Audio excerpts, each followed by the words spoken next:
It's been a while since we had a doozy like this, folks. Season 21 of The Bachelorette was something else, and I don't mean that in a good way. This season had it all. And inside it's just everything. A cast of buffoons, a cast with balloons, a stripper with intentions as good as his dance moves, catchphrases. Ferocious love. Ferocious love. Cheers to a ferocious love. I'm always gonna keep the main thing the main thing. Yo, let's keep the main thing the main thing. I'm always gonna keep the main thing the main thing. It's going to be a test to see who can keep the main thing the main thing. You know, I've continued to preach, keep the main thing the main thing. Boy, I keep the main thing the main thing. I'm gonna continue to keep the main thing the main thing. But Jen, I will always keep the main thing the main thing. I'm somebody that's gonna keep the main thing the main thing. I will always keep the main thing the main thing. And a heartbreaking exploitation of a woman for views. And you know it's rough when, of the top 4 most well-received guys this season, one of them is someone who went home night 1. So look, I'm not gonna sit here and give grades for this season, it's just, I don't know, I'm starting to get in my head and compare to other grades for other seasons, and frankly, Jenn has been through enough after they made her watch her proposal to Devin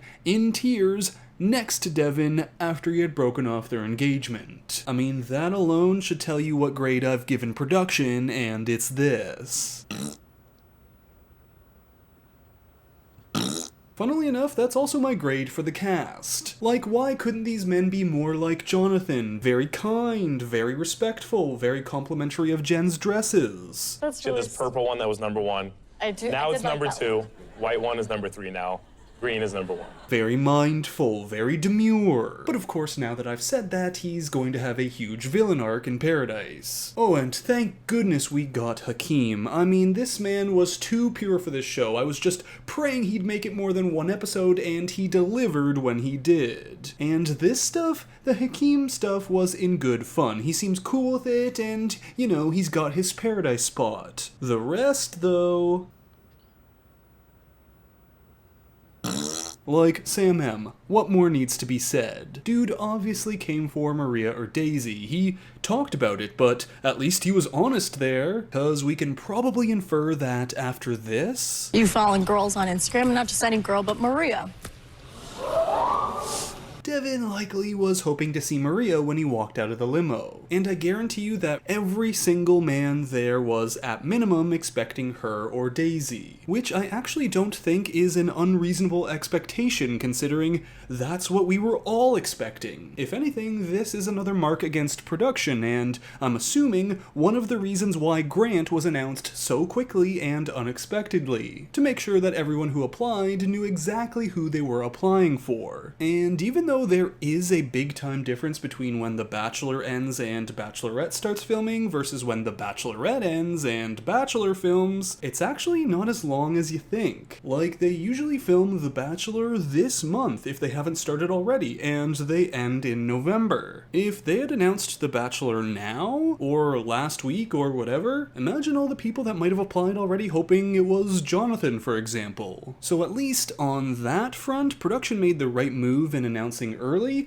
I just wish Grant got a little more fanfare or something, anything. But even with how rough this season went, especially considering the payoff was...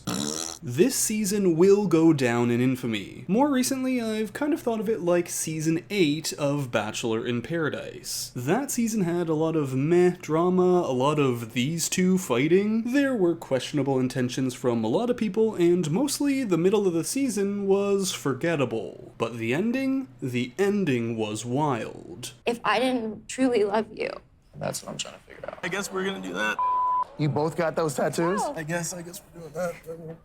Screw it, right? It says ciao. It's in Italian for hi. So, like that season, this season of The Bachelorette is going to have its place in history. Sadly, though, some of its other accolades have been mired with controversy. Like the first Asian Bachelorette, well, that got overshadowed by the fact that it wasn't Daisy or Maria announced as the lead, many claiming that this was far from ABC's first choice. We also saw the first Bachelorette to decide to propose instead of the other way around, and that was overshadowed by Devin dumping her and production making us watch the proposal with Jenn in tears. And I don't want to say too much about Jenn because really I just feel bad for her. She didn't deserve that ending. I mean, she came with baggage, and there's nothing wrong with that. We all do. I don't mean to get whimsical here, but we all have our journeys. You know, people get hurt. It can be hard to trust, easy to doubt ourselves. But at the end of the day, she was committed to her engagement. That's more than we can say about Devin. And this man completely took the heat off Marcus. The guy was stringing this thing along, and there was no chance of an engagement there. Like, whether she knew it or not, Jenn was pretty cooked once it came down to these two. Probably even well before that. And is it on her that Sam M messed with her and was almost assuredly getting a hometown spot? So, in my opinion, at the last second when she found out she had to take Jeremy instead, was it her fault that Jonathan was a slow burn and not ready? Or that they had too much of a friendship vibe? So what's a girl to do? I'm not saying that different decisions couldn't have been made, but just that this was not an ideal situation. However, I do have to admit there were some top tier moments this season. I don't think I let a week go by without thinking or quoting this at least once.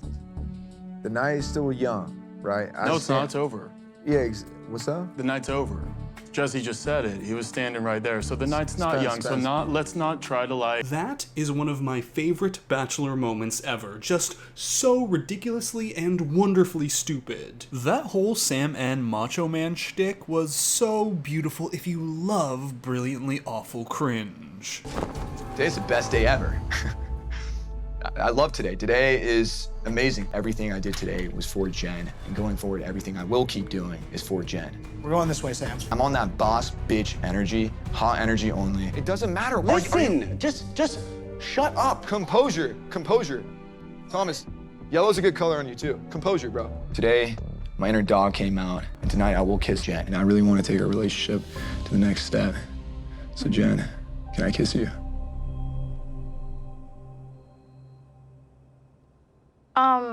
Just mwah, chef's kiss. And Hakeem, what a gem. This guy was vibin', loving life, on an adventure, fun to watch. No spiders.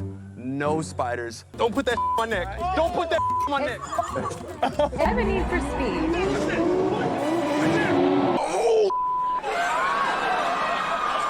And he seemed super genuine, which amongst a whole lot of guys who weren't, was so refreshing. That is what we want. It's more fun watching someone be real, even if they're not someone who we'd normally vibe with, than it is to try and watch someone be what they think we or production wants them to be. So overall, this season was a major dud, a big failure that will still live on in infamy due to its outrageous, dramatic, and horrifying ending. Will we remember it? Yes. Does it deserve to be?